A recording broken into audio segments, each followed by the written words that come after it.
22 እና 23 በጌታ በክርስቶስ ኢየሱስ ስም አነበዋለሁ።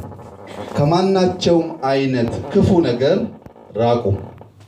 የሰላምም አምላክ ራሱ ሁለንተናችሁን ይቀድስ፣ መንፈሳችሁም ነፍሳችሁም ስጋችሁም ጌታችን ኢየሱስ ክርስቶስ በመጣ ጊዜ ያለ ነቀፋ ፈጽመው ይጠበቁ።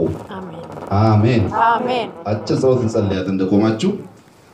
አባታችንና አምላካችን ይሆን የሰራዊት ጌታ እግዚአብሔር ሆይ ሞተ ያልቀረው የተነሳው ኢየሱስ ሃሌሉያ ቁስልህ ደምህ ላብህ ጨርቅህ ሳይቀር የፈወሰው ኢየሱስ ድንቅ የሆንክ አምላክ ናና አስተምረን።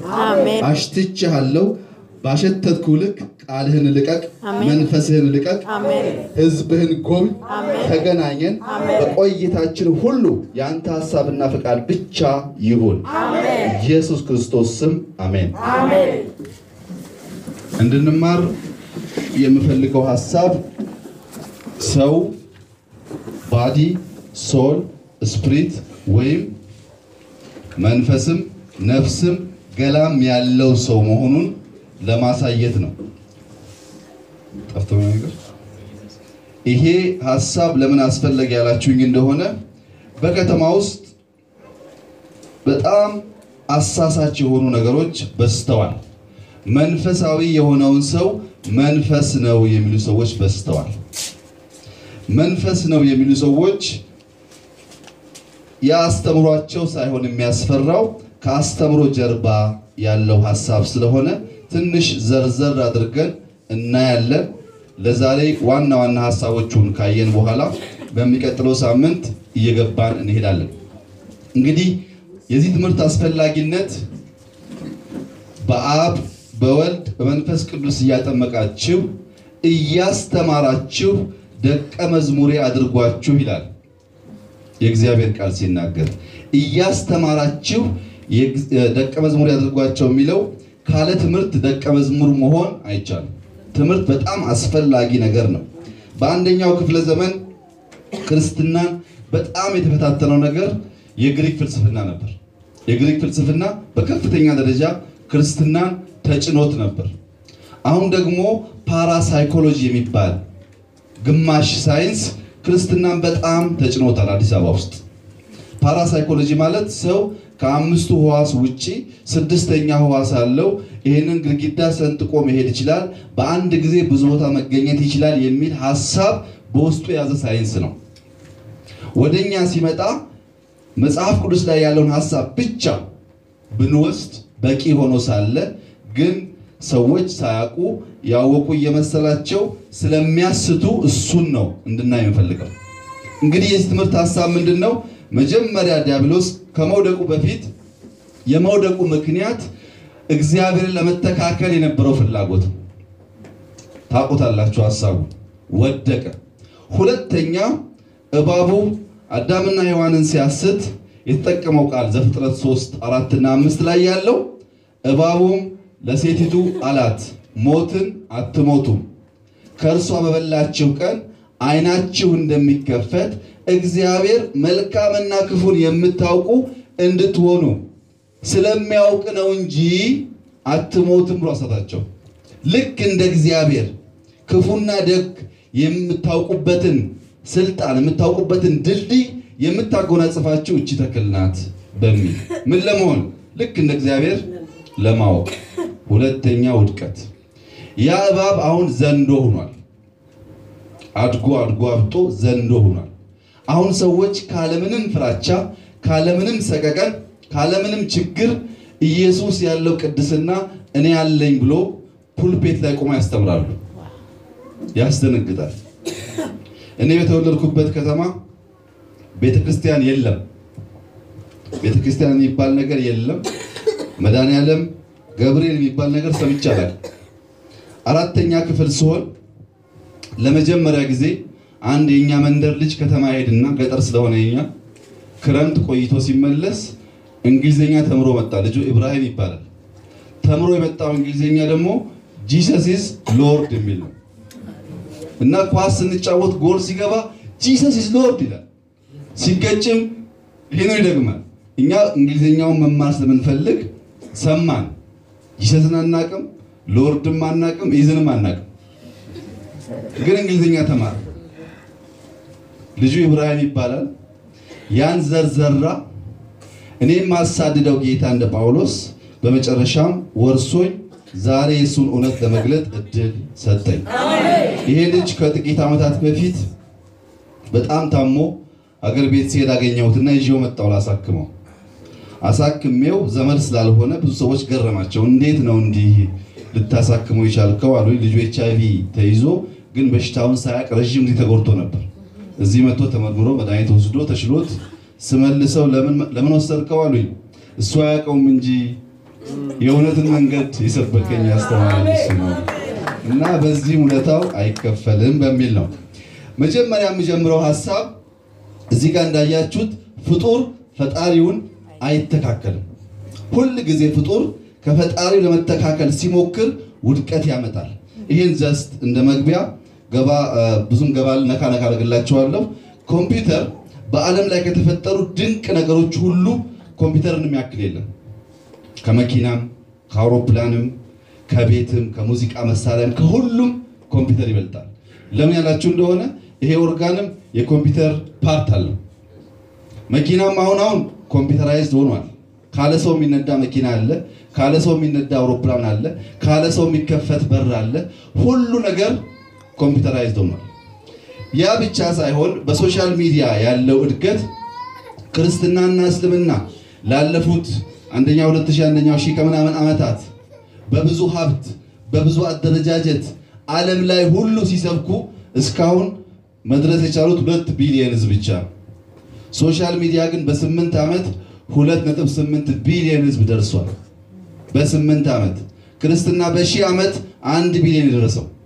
ያውም በጣም ብዙ ቸርች ብዙ ሀብት ፈሶ ሲያበቃ ስፋቱ ግን ከኮምፒውተር ጋር እኩል መሆን አልቻለም። ይሄ ኮምፒውተር ግን አፈጣጠሩን ስንመለከት 3 ፓርት አለው። ብዙ አልነካላችሁም እንዳትቸገሩ። ኮምፒውተር ሃርድዌር፣ ሶፍትዌር እና ዳታ የሚባል ፓርት አለው። ሃርድዌር ማለት ይሄኛው የምናየው ቀፎ ነገር ነው። ሶፍትዌር ደግሞ ውስጡ ያለው አፕሊኬሽን ነው። ዳታ የሚባለው ኮምፒውተር ቁጥር እንጂ ኤቢሲዲ አያውቅም፣ አይገባውም። ኤቢሲዲ ቁጥር ብቻ ነው የሚያውቀው፣ 0 እና 1 ብቻ ነው የሚያውቀው። እሱን የሚተረጉመው ደግሞ ዳታ ይባላል። ነምበሩን ወደ ባይነሪ ወደ ዳታ የሚቀይረው ማለት ነው። 3 ፓርት አለው። እሱን ብቻ ያዙልኝ፣ ሃርድዌር፣ ሶፍትዌር እና ዳታ። ሃርድዌር እንደገና 3 ፓርት አለው። ራሱ ሃርድዌር ኢንፑት የምንለው ዳታ የምናስገባበት ፓርት አለው። አውትፑት የምንለው የምናይበት ፓርት አለው። ደግሞ ስቶሬጅ አለው፣ ሚሞሪ አለው። 3 ፓርት አለው። እንደገና ሶፍትዌርም 3 ፓርት አለው። ባዮስ የሚባለው መጀመሪያ ኮምፒውተር ስንገዛ ያለው ኮድ በጣም ትንሽ ኮድ ሲሆን ቀጥሎ ኦፕሬቲንግ ሲስተም፣ ቀጥሎ አፕሊኬሽን የሚባል 3 ፓርት አለው። እሱ አላበዛባችሁም። ይሄ ዳታም እንዲሁ 3 ፓርት አለው። ቴክስት፣ ነምበር እና መልቲሚዲያ ይባላል። ይሄ ኮምፒውተር 3 ፓርት ከመያዙ በላይ አንዳንድ ምሳሌዎች ለማየት ይሄኛው መነጽር አውግመንት ይባላል። የዚህ መነጽር ዓላማ ወደፊት ይሄ ሲስፋፋ እንደዚህ አይነት ፕሮጀክተር አያስፈልግም። መነጽሩን ብቻ አድርጋችሁ በሰማይ ላይ በአየር ላይ ይሄንን ምስል ማየት ይቻላል። ምንም አይነት ባክግራውንድ ሳይኖር በዚሁ ሰማይ ላይ ማየት የሚያስችል በ3D አንድን ሐሳብ መግለጽ የሚችል መነጽር ነው። እዚህ ጋር ደግሞ የምትመለከቱት የምትበረዋ ነገር UAV ትባላለች ወይም ሰው አልባ አውሮፕላን ትባላለች። እቺ ሰው አልባ አውሮፕላን በወታደራዊ ሳይንስ ብዙ ትርጉም ነው ያላት። እዛ ውስጥ አልገባም። ግን ዓላማዋ ከዚህ ቀደም አንድ ሀገር ጠንካራ የሚያሰኛት ብዙ መድፍ ብዙ ሚሳኤል ያላት እንደሆነ ነው። አሁን ግን UAV ካላት ለምሳሌ በዚህ መስኮት ቀዳዳ ንብ የምታክል UAV ገብታ እኛን ቪዲዮ ማንሳት ትችላለች፣ መቅረጽ ትችላለች፣ ሁሉ ፎቶ ማንሳት ትችላለች፣ አስፈላጊ ከሆነም መግደል ትችላለች። አንድ ሰው ካለበት ሆኖ ሪሞትሊ ኮንትሮል አድርጓት ሊልካት ይችላል። እና ይሄ የእድገት ጥግ የሆነ ነገር የፈጠረው ኮምፒውተር ነው። ሮቦት ስፔስ ላይ ወጥቶ በጣም በርካታ ስራ ይሰራል። እዛ ውስጥ አልገባም። ላነሳላችሁ የምፈልገው ግን ስለዚህ አሲሞ የሚባል ሮቦት ነው። ይሄ አሲሞ የሚባል ሮቦት መንገድ ሲጓዝ አቅመ ደካማ ያየ እንደሆነ ጋሪያቸውን ይገፋላቸዋል። ቡና ካላችሁት ቡና አፍልቶ ያቀብላል። አሁን አሜሪካን ሀገር ፋርማሲ ውስጥ ፋርማሲስት አያስፈልግም። ሮቦት ቆሞ እናንተ መታችሁ መድኃኒት ስትጠይቁት የፈለጋችሁትን አንስቶ ሰውን ተክቶ መስራት ይችላል። የሚሰማ የሚታዘዝ የታዘዘውን የሚፈጽም። ከሰው የሚለየው አይደክምም፣ አይበላም፣ ምሳ ሰዓት አይልም፣ ቡና ሻይ አይልም። 24 ሰዓት ይሰራል። እንደ ሰው ይራመዳል፣ እንደ ሰው ይናገራል፣ እንደ ሰው ይታዘዛል። አንዳንዴ ከሰው በላይም የሚገርም ነገር ያደርጋል። እዚህ ምድር ላይ ብቻ አይደለም ስፔስ ላይ ተልቆም ይሰራል። እና ብዙ ሰዎች ይሄን ሲያዩ ታዲያ ሮቦት ከሰው አይሻልም ወይ ይላሉ። በሕክምና ዘርፍ በጣም የሚደንቅ ነገር አምጥቷል ቴክኖሎጂ። እግር የሌላቸው ሰዎች ልክ እግር እንዳለው ሰው የሚተጣጠፍ ማንነት ያለው እግር መፍጠር ችለዋል። ለብሬን ሰርጀሪም እንደዚሁ። ብቻ ኮምፒውተር አካባቢ ድንቅ ነገር ይታያል። ለሰው አእምሮ የሚከብዱ ድንቅ ነገሮች ይታያሉ። ከዚህ እነሱና ሰዎች ከሰው ኮምፒውተር ይበልጣል ይላሉ። ባለፈው ዓመት ሳይንቲስቶች ለአንድ ሰከንድ ብቻ የሰውን አእምሮ ለማመሳሰል ዓለም ላይ ያለ ከፍተኛ ማክሮ ኮምፒውተር የሚባሉ ትላልቅ ሱፐር ኮምፒውተሮች ደምረው ለአንድ ሰከንድ የሰውን አእምሮ ማስመሰል አልቻለም። እንኳን ሰውን ሊያክል ዓለም ላይ ያለ ኮምፒውተር ተደምሮ የፈጠረውን ሰው ለአንድ ሰከንድ ሊያመሳስል አልቻለም። ሰው በብዙ እጥፍ በብዙ ሚሊዮን እጥፍ ከኮምፒውተር ይበልጣል። ለምን? ሰው የሱ እጅ ስራ ነው። ድንቅ እጅ ነው የሰራው። ሰው እንዲሁ በዋዛ የሚገመት የሚነገር አይደለም። እኛ ሀገር ሰው ሳይሆን ስለ ቡድን መናገር አንቸገርም። እንትኖች ብለን እናገራለን። በብሔር በሃይማኖት በጣም ከባድ ነገርና ጥንቃቄ ማድረግ ያለብን ነገር ሰው ውስብስብና በጣም ትልቅ የሆነ ፍጡር ነው። የሰው ልጅ ተምሮ ጫፍ ሲደርስ የኩላሊት ስፔሻሊስት ይባላል። እሱንም በወጉ ያውቀው። አሁንም ተምሮ ጫፍ ሲደርስ የአይን፣ የቆዳ፣ የብሬን ታውቃላችሁ፣ የአጥንት አያውቀውም። እሱንም 20-30 ዓመት ተምሮ ኩላሊትን ማወቅ ይቸገራል። እንኳን ሰውን 20-30 ዓመት ተምሮ ልብን ማወቅ ይቸገራል። እንኳን ሰውን። ለምን? የሰራው ድንቅ ስለሆነ፣ የሰራውን በሱ ልክ ስለሆነ። እግዚአብሔር ሰውን ሲሰራው ለትርጉም እንዲመች አድርጎ ለውድድር እንዲመች አድርጎ ሳይሆን ከፍ አድርጎ ነው የሰራው። የሱን ስራ እንዲሁ በዋዛ ትርጉም መስጠት ይከብዳል። እኔም ለመተርጎም የምሞክረው በሳይንስና በባይብል መካከል ያለውን ነገር በደንብ ተረድተን ያለውን ችግር ከተማ ውስጥም ማስተዋል እንድትችሉ ብቻ ነው የማደርገው እንጂ ሰውን በተሞላ ማንነቱ መግለጽ አይቻልም።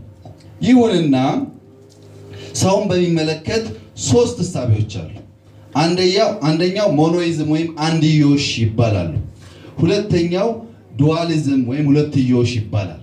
ሶስተኛው ትራይፓርታይት ወይም ሶስትዮሽ ይባላል። ይሄ አንድዮሽ የሚባለው ሰው እንዲህ እንደምታዩት እየዳህ ይነሳና አንክሶ ይሞታል። ነገሩ እዚሁ ጋር ያበቃል። ይፈጠራል፣ ያድጋል፣ ይሞታል። ሌላ ማንነት የለውም ይላሉ። ትንሣኤ የለም፣ እግዚአብሔር የለም፣ ኢቮሉሽን ብቻ ነው ያለው። ሰው ይነሳል፣ ያድጋል፣ ይሞታል፣ ከሞተ በኋላ ይጠፋል ይላሉ አንድዮሽ። እነዚህን በመጽሐፍ ቅዱስ ስናያቸው አንደኛ ቆሮንቶስ 15:16 ላይ ሙታን የማይነሱ ከሆነ ክርስቶስ አልተነሳም ይላል ጳውሎስ። ሙታን የማይነሱ ከሆነ ክርስቶስ የምንሰብከው አልተነሳም፣ እኛ የትንሣኤ ምስክር ልንሆን አንችልም ማለት ነው። ዝቅ ይልና 19 ላይ በዚች ሕይወት ብቻ ክርስቶስን ተስፋ ያደረግን እንደሆነ ከሰው ሁሉ ይልቅ ምስኪኖች ነን ይላል። ተስፋችን አንድ ቀን ሙሽራው ሲመጣ ትንሣኤ እንደሚሆንልን አስበን እንጂ ለዚህ ምድር ጸጋና በረከትማ ቢሆን ትርጉም አልነበረው።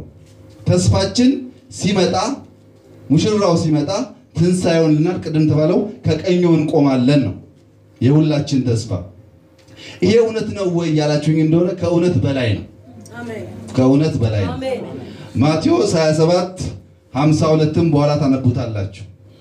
ክርስቶስ ተፈጸመ ባለበት ሰዓት መቃብሮች ተከፈቱ፣ የተኙም ሰዎች ከነበሩበት ቅዱሳን ተነሱ። እንኳን ሙሽራው ሲመጣ ተፈጸመ ሲልም ተነስተዋል። ይሄ ደግሞ ታይቷል፣ ተመስክሯል፣ ተጽፏል። ክርስቶስ ይመጣል፣ ትንሳኤም ይሆንልናል። ይሄ ሐሳብ ስህተት ነው ማለት ነው። አንድዮሽ የሚያስት ሐሳብ ስህተት ነው። ዓለም ሁሉ እዚሁን ያበቃው ይሄ ሁሉ የሚያምር ነገር ምንም አይነት እግዚአብሔር ሳይሆን በኢቮሉሽን ተፈጠረ ይላሉ። ስህተት። ግን እነዚህ ሰዎች እኛም ሳንላቸው ይደናበራሉ። አንድዮሽ እንደዚህ አይነት ችግር አለባቸው። አንዳንዶቹ ፊዚካሊዝም ይባላሉ። ሰው ሜንታል እና ፊዚካል ነው ያለው፣ ግን ዋናው ፊዚካል ነው ይላሉ። ሌሎቹ አይዲያሊዝም ደግሞ ሜንታል እና ፊዚካል ነው፣ ዋናው ግን ሜንታል ይላሉ። ናቹራል ሞኖይዝም ደግሞ ሶስት ነው ግን አይታወቅም ይላሉ። አልገባቸውም፣ እነሱ አልገባቸውም። ቢብሊካሊም ስህተት ነው። አልፎ አልፎ እንደዚህ አይነት አስተምሮ ዕውቀት እየመሰለ ቸርቹ ስለሚገባ ሁሌኛ ይሄን ሐሳብ ከመጽሐፍ ቅዱስ አንፃር እንቃወማለን ማለት ነው። ሁለተኛው ዱዋሊዝም ይባላል። ሰው ሁለት ነው፣ ቦዲና ሶል ነው ወይም ስጋና ነፍስ ነው ይላሉ። የነሱ መከራከሪያ በአማርኛ እንኳን ስታወሩ እኔ ራሴ ትላላችሁ። እኔ ማን ነው? ራሴ ማን ነው? በእንግሊዝኛ ደግሞ አይ ማይሰልፍ ይላሉ። አይ ማን ነው? ሰልፍ ማን ነው? እናም ሁለት ነን ብለው የሚከራከሩ በጣም ታላላቅ ሰዎች አሉ። እነ ካርቶል የሚባሉ the power of now የጻፈ በጣም ታዋቂ ጸሐፊ በዚህ ጉዳይ ይከራከራል። ኦፕራም ታውቃታላችሁ፣ የዚህ ሐሳብ አቀንቃኝ ናት። እነዚህ ሰዎች ሁለትነቱን ያምናሉ፣ ሶስትነቱንና ዋናውን ፓርት ግን ይዘነጋሉ። ሲናገሩ ባዲ የሚባለው ወይም ሰውነት አምስቱ ሕዋሳት የስሜት ሕዋሳት ያሉበት ሲሆን አእምሮ ደግሞ ከውስጥ ሆኖ የሚኮረኩረው ነው ይሉና የአእምሮን ስራ ሲናገሩ ሰው ገላውን መታችሁ ማሳመም፣ ማስለቀስ፣ ማሳቅ ትችላላችሁ። ልክ እንደዚሁ ሳትጠጉት በንግግር ብቻ ማስለቀስ፣ ማሳቅ ትችላላችሁ። በንግግር ውስጡን ትነኩታላችሁ፣ በአካል ደግሞ ላይኛውን ፓርት ነክታችሁ እንዲሰማው ታደርጋላችሁ ይላሉ። በጣም አሳጥሬ ነው እንዳረብሻችሁ ይህን ሐሳብ ያነሳሁት። ለምን? የኔ ዋናው ሐሳብ ይሄ ስለሆነ እኛ የምናምነው በመጽሐፍ ቅዱስ ላይ ያለው ሰው ሶስትዮሽ ነው። ሰው ስጋ አለው፣ ነፍስ አለው፣ መንፈስ አለው። ሰው መንፈስ ሳይሆን መንፈሳዊ ነው። እንደ እግዚአብሔር ቃል መንፈሳዊ ነው።